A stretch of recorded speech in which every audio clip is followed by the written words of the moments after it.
Hello everyone, আজকে আমাদের topic হলো থ্যালামাস। তো থ্যালামাস জিনিসটা কি? এটা হলো গ্রে ম্যাটারের একটা বান্ডেল, যেটা এগ শেপের হয় অর্থাৎ ওভাল শেপের হয় এবং এটা থাকে হলো আমাদের ব্রেইনের ঠিক ভেতরে। আমরা জানি আমাদের যখন ডেভেলপমেন্ট হতে থাকে তখন আমাদের আমাদের নিউরাল টিউবের অ্যান্টিরিয়র এন্ডে তিনটে সোয়েলিং প্রডিউস হয়। প্রথমটাকে আমরা বলি প্রোজেনসেফালন, মেসেনসেফালন অ্যান্ড রম্বেনসেফালন। পরবর্তীতে প্রোজেনসেফালন দুটো ভাগে ভাগ হয়ে যায়। উপরেরটা একটু বড় আকারের হয়, এটাকে বলা হয় টেলেনসেফালন, এবং নিচেরটা একটু ছোট থাকে, এটাকে বলা হয় ডায়ানসেফালন। জেনারেলি প্রোজেনসেফালনটা বড় হয়ে ধীরে ধীরে আমাদের ডায়ানসেফালনকে ভেতরের দিকে এবং নিচের দিকে প্রেস করে, এবং এটাকে ঘিরে এটা আস্তে আস্তে নিচের দিকে এবং পাশের দিকে ডেভেলপ হয়। যার কারণে কি হয়, বাইরে থেকে আমাদের ডাইনসেফালন থেকে যেই পার্টগুলো ডেভেলপ হয় সেগুলোকে আর দেখা যায় না। তো আমাদের ডাইনসেফালনের একটা পার্ট হলো থ্যালামাস। সো থ্যালামাস আমরা বাইরে থেকে দেখতে পাই না, তবে যখন আমরা এরকম একটা কাট সেকশন প্রডিউস করি তখন কিন্তু দেখা যাবে। এটা হলো আমাদের brain, this is the corpus callosum, and তার ঠিক নিচে আমরা দেখতে পাচ্ছি এটা হলো আমাদের সেই থ্যালামাস। আচ্ছা, এখানে দেখা যাচ্ছে থ্যালামাসটা কোথায় অবস্থিত। ঠিক এটা হলো আমাদের মিড ব্রেইনের ঠিক উপরে, থ্যালামাসের ঠিক সামনে এই অংশটা দেখা যাচ্ছে, এটাকে আমরা বলি হাইপোথ্যালামাস। থ্যালামাসের পেছনে এখানে ঠিক দেখা যাচ্ছে না, এখানে একটা গ্ল্যান্ড থাকে যেটাকে বলা হয় পিনিয়াল গ্ল্যান্ড। থ্যালামাসের ভিতরে কি কি অংশ থাকে? জেনারেলি আমাদের বডিতে দুটো থ্যালামাস থাকে, দুই পাশে, মিড ব্রেইনের ঠিক উপরে এই দুটো, এবং এদের মাঝখানে একটা সিএসএ ফিল্ড ক্যাভিটি থাকে, এটাকে বলা হয় থার্ড ভেন্ট্রিকল। প্রথমে যদি আমরা তাকাই থ্যালামাসের দিকে, থ্যালামাসের মাঝখানে একটা ওয়াই শেপড এরিয়া দেখা যাচ্ছে। এই ওয়াই শেপড এরিয়াটা আসলে হোয়াইট ম্যাটার দিয়ে তৈরি, অর্থাৎ অ্যাক্সন দিয়ে এই অংশটা তৈরি হয়, এবং এই পুরো ওয়াই শেপড এরিয়াটা আমাদের থ্যালামাসকে তিনটা অংশে ভাগ করে, এক, দুই এবং এই তিনটা অংশে ভাগ করে। এই তিনটা এরিয়াই কিন্তু গ্রে ম্যাটার দিয়ে প্রডিউস হয়। এই গ্রে ম্যাটারগুলোকে আমরা ফার্দার কিছু অংশে ভাগ করি। যেমন প্রথমত এই যে হোয়াইট ম্যাটারের তৈরি ওয়াই শেপড এরিয়া, এটার ভেতরেও কিছু গ্রে ম্যাটারের এরকম বান্ডেল দেখা যায়। এই ওয়াই শেপের এই অংশটাকে বলা হয় ইন্টারনাল মেডুলারি ল্যামিনা, এবং এর ভেতরে অবস্থিত এই গ্রে ম্যাটার বান্ডেলগুলোকে বলা হয় ইন্টারনাল মেডুলারি নিউক্লিয়াস। এছাড়াও আমাদের গ্রে ম্যাটারগুলোকে আমরা ভাগ করতে পারি। সামনের দিকে যেটা থাকে অ্যান্টেরিয়র সাইডে, সেটাকে বলা হয় অ্যান্টেরিয়র থ্যালামিক নিউক্লিয়াই। মিডিয়াল সাইডে থাকে, এগুলোকে বলা হয় ডরসাল মিডিয়াল নিউক্লিয়াই অথবা মিডিয়াল থ্যালামিক নিউক্লিয়াই, এবং ল্যাটারাল সাইডটাকে আমরা আবার কয়েকটা ভাগে ভাগ করি। ল্যাটারাল সাইডে আবার দেখা যাচ্ছে এখানে ছোট ছোট দুটো সোয়েলিং থাকে। এই সোয়েলিং দুটোকে প্রথমত বলা হয় medial geniculate body, and lateral সাইডে থাকে ল্যাটারাল জেনিকুলার বডি। এই স্ট্রাকচারগুলো ঠিক ল্যাটারাল সাইডে আমাদের হোয়াইট ম্যাটারের আরেকটা ল্যামিনা থাকে, এটাকে বলা হয় এক্সটার্নাল মেডুলারি ল্যামিনা, এবং এই ল্যামিনার ঠিক বাইরে আরেকটা গ্রে ম্যাটারের এরিয়া থাকে, এই এরিয়াটাকে বলা হয় রেটিকুলার নিউক্লিয়াই। এই পুরো ল্যাটেরাল এরিয়াটাকে আমরা আবার কিছু ভাগে ভাগ করি। ফার্স্ট অফ অল আমরা একটা মোটা দাগ দিয়ে এটাকে দুটো টায়ারে ভাগ করি, এটাকে বলা হয় ভেন্ট্রাল টায়ার, অ্যান্ড এটাকে বলা হয় ডরসাল টায়ার। ডরসাল টায়ারকে আমরা আবার তিনটা ভাগে ভাগ করি। First of all lateral dorsal nuclei, তার পেছনে থাকে ল্যাটেরাল পোস্টেরিয়র নিউক্লিয়াই, অ্যান্ড তার পেছনে বড় যে নিউক্লিয়াইটা থাকে এটাকে বলা হয় পালভিনার। আর ভেন্ট্রাল টায়ারটাকে আমরা আবার তিনটা ভাগে ভাগ করতে পারি। এই তিনটা ভাগ হলো, ফার্স্ট অফ অল এটা ভেন্ট্রাল অ্যান্টেরিয়র নিউক্লিয়াই, এটাকে আমরা বলি ভেন্ট্রাল ইন্টারমিডিয়েট নিউক্লিয়াই, এটাকে আমরা বলি ventral posterior nuclei. Ventral posterior নিউক্লিয়াইটা আমরা আবার তিনটা ভাগে ভাগ করতে পারি।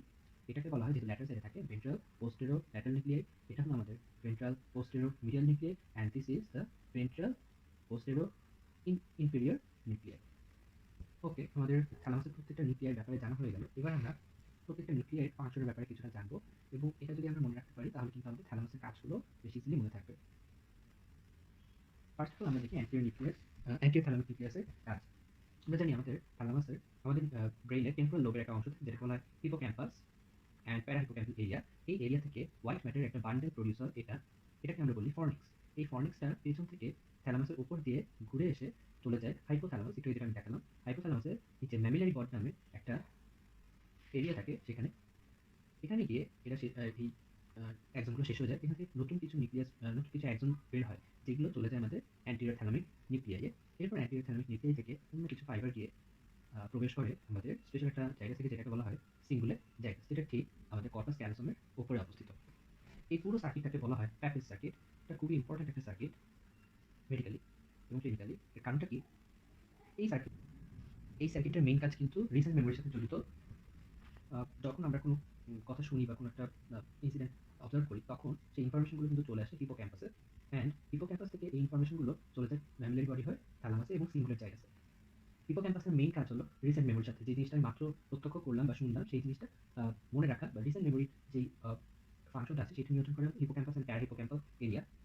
এবং যখন এই আমরা কোনো ইমোশনাল কোনো ঘটনার সাথে জড়িত হই, যেমন চোখের সামনে কোনো একটা অ্যাক্সিডেন্ট দেখলাম অথবা খুব একটা গুড নিউজ আমরা পেলাম, তখন কি হয়, এই ইনফরমেশনগুলো হিপোক্যাম্পাস থেকে খুব ইজিলি ম্যামিলারি বডি হয়ে থ্যালামাসে চলে যায় এবং সিঙ্গুলেট জাইগাসে চলে যায়। সিঙ্গুলেট জাইগাসে যখনই একবার এই ইমোশনাল যেই মেমোরিগুলো চলে যায়, তখনই কিন্তু সেটা লং টার্ম মেমোরিতে রূপান্তরিত হয়।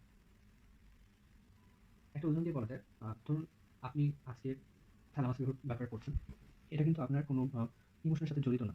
ইমোশনের সাথে যখন জড়িত হয় না ব্যাপারটা, তখন এই প্যাকেজ সার্কিটটা লেস স্টিমুলেটেড হয়। এর কারণে কি হয়, আপনি হয়তো আজকে থ্যালামাসটা পড়লেন, কিন্তু 2 দিন পর কিন্তু আপনার থ্যালামাসের ব্যাপারে এই জিনিসগুলো মনে না থাকতে পারে। কিন্তু আপনি ধরুন শুনলেন যে আজকে আপনি ফার্স্ট ক্লাসে ফার্স্ট হলেন। তখন কি হয়, এটা আপনার ইমোশনের সাথে জড়িত বলে এই প্যাকেজ সার্কিটটা বেশি স্টিমুলেটেড হয়, এবং তখন কিন্তু আমাদের সিঙ্গুলেট জায়গাতে বেশি পরিমাণ স্টিমুলেশন যার কারণে এই মেমোরিগুলো বেশি স্থায়ী হয়। অর্থাৎ আমাদের যেসব ইনফরমেশনগুলো ইমোশনের সাথে বেশি জড়িত, সেগুলো কিন্তু আমাদের লং টার্ম মেমোরিতে বেশি দিন ধরে থাকে। এর মেইন কারণ হলো প্যাকেজ সার্কিট। এখন কোনো কারণে যদি প্যাকেজ সার্কিটটা ডিস্ট্রয় হয়, তখন কি হয়, লং টার্ম মেমোরিতে সমস্যা হয়। এর একটা খুব গুরুত্বপূর্ণ উদাহরণ হলো when it is course of disease অথবা vitamin B1 deficiency. Vitamin B1 deficiency হলে আমাদের এই প্যাকেজ সার্কিটটার বিভিন্ন অংশগুলো ডিস্ট্রয় হয়। তখন কি হয়, আমাদের রিসেন্ট মেমোরি ইনট্যাক্ট থাকে, বাট লং টার্ম মেমোরি কিন্তু ইনট্যাক্ট থাকে না। আচ্ছা, এবার আমরা চলে আসি ডরসোমিডিয়াল নিউক্লিয়াস এই পার্টটাতে। আচ্ছা, এই পার্টটা ব্রেইনের সব অংশের সাথে কানেক্টেড থাকে এবং এই পার্টটা অন্যান্য থ্যালামিক নিউক্লিয়াসের সাথে খুব স্ট্রংলি কানেক্টেড থাকে, এবং এটা আরেকটা স্ট্রং কানেকশন থাকে আমাদের প্রিফ্রন্টাল জাইগাসের সাথে। আমরা জানি প্রিফ্রন্টাল জাইগাস আমাদের থট প্রসেসের সাথে জড়িত এবং আমাদের মুডের সাথে জড়িত। আসলে মিডিয়াল থ্যালামিক নিউক্লিয়াসটা আমাদের বডির বিভিন্ন এরিয়া থেকে সেন্সেশন কালেক্ট করে, এবং এই সেন্সেশনগুলো মিডিয়াল থ্যালামিক নিউক্লিয়াসের মাধ্যমে প্রিফ্রন্টাল জাইগাসে চলে যায়। এটার মেইন কাজটা হলো, ধরুন আপনি কোনো একটা গরম জায়গায় কোন জায়গায় টেম্পারেচার খুব বেশি এবং আপনি সেই জায়গাটায় আছেন, তখন কি হবে, আপনি তো অসুস্থ অনুভব করবেন। তো আপনার যখন অসুস্থ অনুভব হয়, তখন আপনি কি করবেন, ধরুন আপনি নিজে নিজে বাতাস করবেন, অথবা কোনো একটা ঠান্ডা জায়গায় যাওয়ার জন্য আপনার থট প্রসেস প্রডিউস হবে। এই পুরো প্রক্রিয়াটা নিয়ন্ত্রণ করা হয় মিডিয়াল থ্যালামিক নিউক্লিয়াস। আপনি ধরুন আপনি প্রথমে এখানে তো ধরুন আপনি ওয়ার্ম একটা জায়গায় আছেন, তো সেই আপনার যে ওয়ার্ম একটা জায়গায় আছেন, এই সেন্সেশনগুলো কিন্তু বিভিন্ন এরিয়া থেকে আপনার মিডিয়াল থ্যালামিক নিউক্লিয়াস চলে আসবে, এবং মিডিয়াল থ্যালামিক নিউক্লিয়াস থেকে সেটা পরবর্তীতে চলে যাবে আপনার প্রিফ্রন্টাল জায়গাতে, এবং সেখানে গিয়ে কিন্তু আপনার এই যে ঠান্ডা কোনো এরিয়াতে যাওয়ার যে ইচ্ছাটা অথবা বাতাস খাওয়ার যে ইচ্ছাটা, সেটা কিন্তু প্রডিউস হবে। অর্থাৎ আপনার যে অস্বস্তি হচ্ছে এই বিষয়টা, এই যে থট প্রসেসগুলো, এগুলো কিন্তু প্রডিউস হবে। আচ্ছা, এবার আমরা চলে আসি ইন্টারল্যামিনাল নিউক্লিয়াইতে। ইন্টারনাল নিউক্লিয়াই থাকে কোথায়, আমাদের ইন্টারনাল ল্যামিনার ভেতরে। তো এটা কিভাবে কানেক্টেড থাকে, এটার মেইনলি 3টা কানেকশন থাকে। ফার্স্ট অফ অল, এটা আমাদের বডির বিভিন্ন এরিয়া থেকে আমাদের স্পাইনাল থ্যালামিক ট্র্যাক্টের মাধ্যমে পেইন সেন্সেশনগুলো আমাদের থ্যালামাসে আসে। এটা মেইনলি আমাদের ইন্ট্রাল্যামিনার নিউক্লিয়াসে এই সেন্সেশনগুলো চলে আসে। এছাড়াও ফেজ থেকেও আমরা জানি কিছু সেন্সেশন আসে, এবং আমরা জানি পেইন পাথওয়েগুলো কিন্তু রেটিকুলার ফর্মেশনকেও স্টিমুলেট করে। স্পেশালি যেগুলো লং টার্ম পেইন, সেগুলো কিন্তু আমাদের অ্যাসেন্ডিং যে রেটিকুলার সিস্টেমটা আছে, সেগুলোর সাথে কানেক্টেড থাকে, এবং এই রেটিকুলার ফর্মেশন সাথেও আমাদের ইন্টারনাল ল্যামিনার নিউক্লিয়াইটা বেশ স্ট্রংলি কানেক্টেড থাকে, এবং এটা যে ডিফারেন্ট ফাইবারগুলো, সেগুলো চলে যায় হলো ব্রেইনের মোটামুটি সব এরিয়াতে, কর্টেক্সের মোটামুটি সব এরিয়াতেই এখান থেকে ডিফারেন্ট ফাইবারগুলো চলে যায়। তো এখানে কি হয়, ধরুন আপনি অনেকদিন ধরে কোনো একটা পেইন সাফার করছেন, তখন থেকে পেইন পাথওয়েগুলো সবসময় স্টিমুলেটেড থাকে, এবং এটা আমাদের রেটিকুলার সিস্টেমকে অলওয়েজ স্টিমুলেট করে। এখন রেটিকুলার সিস্টেমের মেইন কাজ হলো আমাদের ঘুম ঘুম আমাদের আমাদের যে স্লিপ ওয়েক সাইকেলটা আছে, সেটা নিয়ন্ত্রণ করা। সকালবেলা আপনি যখন ঘুম থেকে ওঠেন, তখন থেকে এই রেটিকুলার ফর্মেশন থেকে অনেক বেশি পরিমাণ স্টিমুলেশন আপনার এই ইন্টারনাল ল্যামিনার নিউক্লিয়াসে চলে আসে, এবং যার ফলে কর্টেক্স বেশি স্টিমুলেটেড হয় এবং আপনি জেগে ওঠেন। আবার যখন সারাদিন আপনি কাজ করেন, তখন কি হয়, ধীরে ধীরে রেটিকুলার ফর্মেশন থেকে স্টিমুলেশন পাঠানো অফ হয়ে যায়। সো তখন আমাদের যে ইন্টারনাল ল্যামিনার নিউক্লিয়াস আছে, সেগুলো কম স্টিমুলেটেড হয় এবং ব্রেইনও কম স্টিমুলেটেড হয়, তখন আমরা ঘুমিয়ে যাই। কিন্তু কি হয়, ধরুন আপনি অনেকদিন ধরে পেইন সাফার করছেন, আপনার ধরুন পায়ে ব্যথা বা কোমরে ব্যথা, তখন হয় কি, পেইন পাথওয়েগুলো খুব বেশি পরিমাণ আমাদের রেটিকুলার সিস্টেমকে অলওয়েজ স্টিমুলেটেড করে রাখে। রাতের বেলা যখন আপনার স্টিমুলেশন কম থাকার কথা, তখন দেখা যাবে পেইন পাথওয়েগুলো রেটিকুলার সিস্টেমকে অনেক বেশি স্টিমুলেট করছে। তো অনেক বেশি স্টিমুলেশন আমাদের এই ইন্টারনাল থ্যালামিক নিউক্লিয়াসে যাবে, এবং সেখান থেকে আমাদের কর্টেক্স কিন্তু অনেক বেশি স্টিমুলেটেড হবে রাতের বেলা। এজন্য কি হয়, যখন অনেক বেশি পেইন থাকে বডিতে, specially long term pain, slow পেইনগুলো, এর কারণে কিন্তু ঘুম আসে না। ওকে, এবার আমরা চলে যাবো আমাদের পুরো ল্যাটেরাল এরিয়াতে। ল্যাটেরাল এরিয়াটাকে আমরা দুটো ভাগে ভাগ করেছি, dorsal and ventral tier. First আমরা ডরসাল টায়ারের ব্যাপারে একটু কথা বলি। ডরসাল টায়ারের নিউক্লিয়াসগুলোকে আমরা তিনটা ভাগে ভাগ করি। ফার্স্ট অফ অল এটাকে আমরা বলি ল্যাটেরাল ডরসাল নিউক্লিয়াই। এরপর থাকে আমাদের ল্যাটেরাল পোস্টেরিয়র নিউক্লিয়াই, অ্যান্ড লাস্টে আছে আমাদের pulvinar. Okay, first of all lateral dorsal nuclei, এটা খুবই ইজি। আমাদের যে অ্যান্টেরিয়র থ্যালামিক নিউক্লিয়াইতে থাকে, এটাই মনে করা হয় এটারই একটা ডিটাচড অংশ হলো আমাদের ল্যাটেরাল ডরসাল নিউক্লিয়াই। এটার কাজ ঠিক আমাদের অ্যান্টেরিয়র থ্যালামিক নিউক্লিয়ার মতোই। এরপর আছে আমাদের ল্যাটেরাল পোস্টেরিয়র নিউক্লিয়াই, এটাও একটা ইম্পর্টেন্ট আমাদের জন্য। এটা জেনারেলি আমাদের সুপিরিয়র প্যারাইটাল লোবের সাথে কানেক্টেড থাকে এটা, এবং এটা অন্যান্য থ্যালামিক নিউক্লিয়ার সাথে কানেক্টেড থাকে, এবং এটা বিভিন্ন থ্যালামিক নিউক্লিয়াই থেকে ইনফরমেশনগুলো জেনারেলি প্যারাইটাল লোবে পাস করে দেয়। আচ্ছা, এরপর হলো পালভিনার। পালভিনারটা খুবই ইম্পর্টেন্ট, কারণ হলো এটা বিভিন্ন টাইপের অ্যাসোসিয়েশন এরিয়ার সাথে যুক্ত থাকে। আমরা জানি ব্রেইনের বিভিন্ন এরিয়াতে কিছু অ্যাসোসিয়েশন এরিয়া থাকে, যেমন এটা হলো আমাদের প্রাইমারি ভিজুয়াল কর্টেক্স। এটার পাশে কিন্তু আবার 18 এবং 19 দুটো এরিয়া থাকে, যেটা আমরা বলি ভিজুয়াল অ্যাসোসিয়েশন এরিয়া। একইভাবে আমাদের ঠিক সুপিরিয়র টেম্পোরাল লোবে থাকে অডিটরি, প্রাইমারি অডিটরি কর্টেক্স, এবং এটাকে ঘিরে থাকে কিন্তু অডিটরি অ্যাসোসিয়েশন এরিয়া।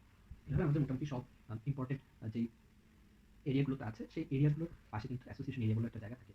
তো পালভিনার হলো এই অ্যাসোসিয়েশন এরিয়ার সাথে অনেক বেশি স্ট্রংলি কানেক্টেড থাকে। তো পালভিনারে যদি কোনো প্রবলেম হয়, তখন কি হয়, অ্যাসোসিয়েশন এরিয়াগুলো ঠিকমতো কাজ করতে পারে না। তো উদাহরণ দিয়ে বোঝানো যায়, ধরুন আপনাকে আমি বললাম আমি ভাত খেয়েছি, তাহলে এই যে আমি ভাত খেয়েছি এই লাইনটা আপনি প্রথমে শুনতে পারলেন, কারণ হলো আপনার প্রাইমারি অডিটরি এরিয়াটা ঠিকমতো কাজ করছে।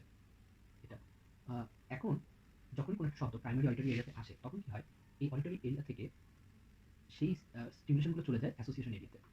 এখন অ্যাসোসিয়েশন এরিয়াতে কি হয়, আপনি যে সেন্টেন্সটা শুনলেন সেটা আপনি ইন্টারপ্রেট করতে পারেন।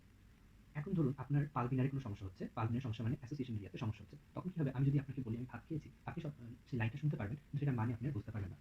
অর্থাৎ হয়তো আপনি চাইনিজ বোঝেন না। চাইনিজ যদি কেউ বলে, তখন আপনি বুঝতে পারেন যে হ্যাঁ, একটা কথা আপনি শুনলেন, কিন্তু সেটার মিনিং কিন্তু আপনি বুঝতে পারবেন না। কারণ কি? কারণ আপনার অ্যাসোসিয়েশন এরিয়া চাইনিজের সাথে অ্যাকাস্টমড না। তাহলে কি হয়, যদি পালভিনারে কোনো সমস্যা হয়, ঠিক চাইনিজ যেমন আপনি শুনেও মিনিং ইন্টারপ্রেট করতে পারেন না, ঠিক তেমনি আমি যদি বাংলা বলি বা ইংলিশ বলি, তখন কিন্তু আপনি সেটা শুনবেন ঠিকই, কিন্তু সেটার মিনিং আপনি বুঝতে পারবেন না। এটার একটা স্পেশাল নাম আছে, এটাকে বলা হয় সেন্সরি এফিজিয়া। যখন কারো সেন্সরি এফিজিয়া হয়, তখন সে ঠিকই শব্দ শুনতে পারে, কিন্তু সেটার মিনিং সে আর বুঝতে পারে না। প্রিভিয়াসলি যে ভাষাগুলো, যে ল্যাঙ্গুয়েজগুলো সে জানতো, সেগুলো তার কাছে অজানা ল্যাঙ্গুয়েজের মতো মনে হয়। এবার আমরা ভেন্ট্রাল টায়ারে চলে আসি। ভেন্ট্রাল টায়ারে আমরা যে তিনটা নিউক্লিয়াই ছিল, ভেন্ট্রাল অ্যান্টেরিয়র, ভেন্ট্রাল ইন্টারমিডিয়েট অথবা ভেন্ট্রাল ল্যাটারাল এবং ভেন্ট্রাল পোস্টেরিয়র। তো প্রথমে আসি ভেন্ট্রাল অ্যান্টেরিয়র। আচ্ছা, ভেন্ট্রাল অ্যান্টেরিয়র মনে রাখতে হবে, ভেন্ট্রাল অ্যান্টেরিয়র, ভেন্ট্রাল ইন্টারমিডিয়েট, এই দুটো কিন্তু আমাদের মোটর সিস্টেমের সাথে জড়িত, এবং ভেন্ট্রাল পোস্টেরিয়র আমাদের সেন্সরি সিস্টেমের সাথে জড়িত। তো আমরা জানি আমাদের কর্টেক্স এবং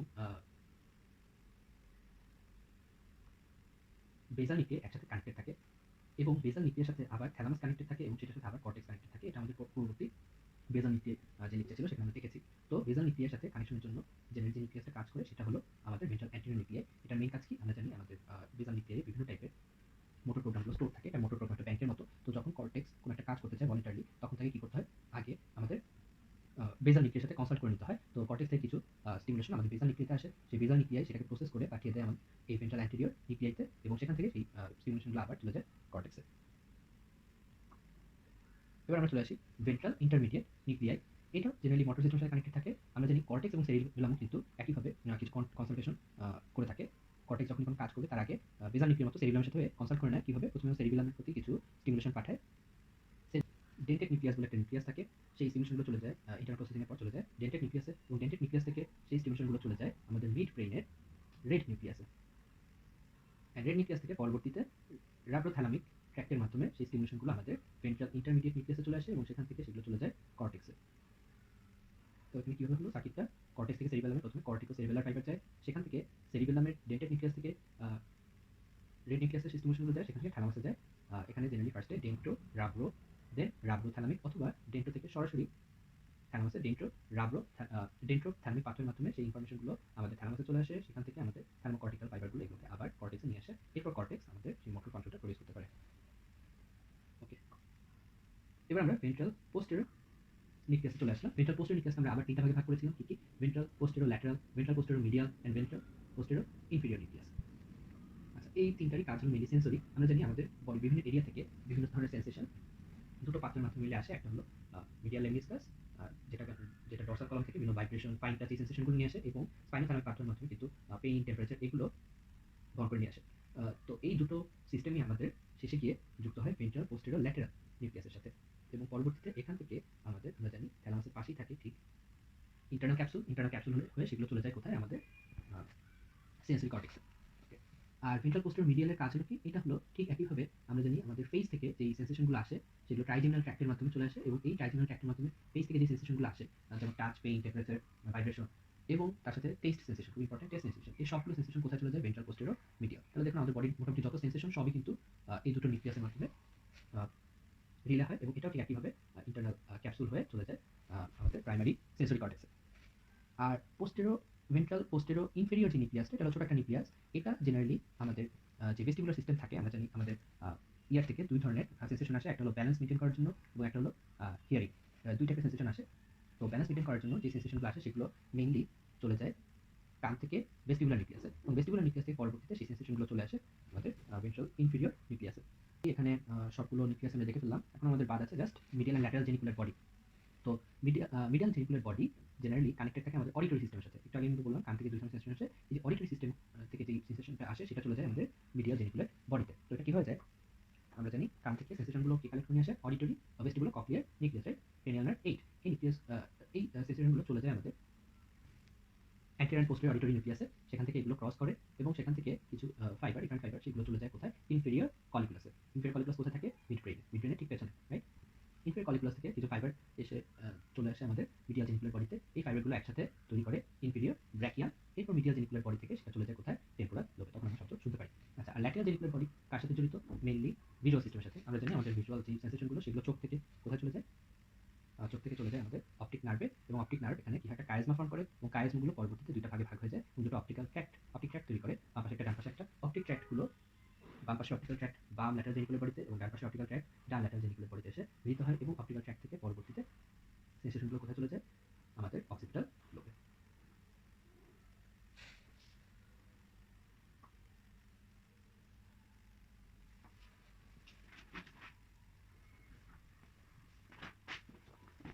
তো এই ছিল মোটামুটি আমাদের থ্যালামাস।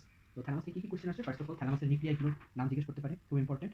আর এখান থেকে রিটেন বলতে গেলে একটাই আসে, সেটা হলো থ্যালামাসের ফাংশন। তো আমরা যদি নিউক্লিয়াসগুলোর ফাংশন জানি ইন্ডিভিজুয়ালি, তাহলে কিন্তু আমরা থ্যালামাসের ফাংশনগুলো খুব ইজিলি মনে রাখতে পারবো। তো আমরা একটু সামারাইজ করি কি কি ফাংশন আছে তাহলে।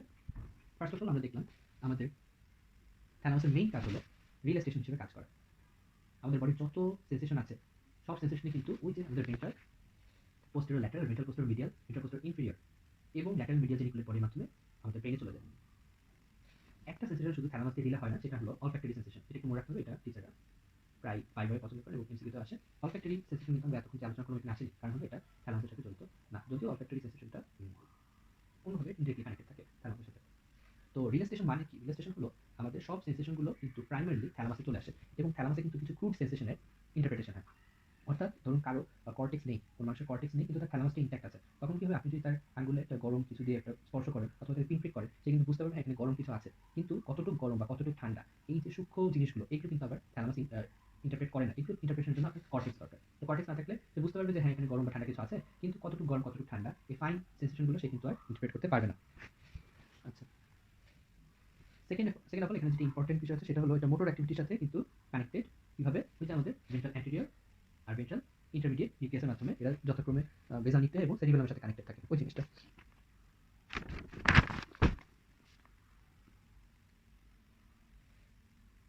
থার্ডলি, এটা কিন্তু আমাদের লিম্বিক সিস্টেমের সাথে কানেক্টেড। অর্থাৎ আমাদের বিহেভিয়ার মোড, এটা কিন্তু এটা নিয়ন্ত্রণ করে। কিভাবে? আমি একটু আগে দেখলাম ওই যে অ্যান্টিরিয়র থ্যালামিক নিউক্লিয়াস এবং মিডিয়াল থ্যালামিক নিউক্লিয়াস, এই দুটো কিন্তু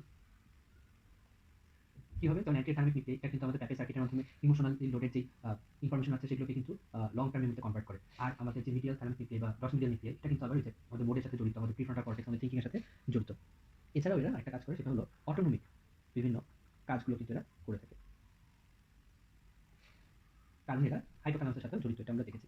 তো এই ছিল মোটামুটি আমাদের থ্যালামাস। সবাই ভালো থাকবেন। আসসালামু আলাইকুম।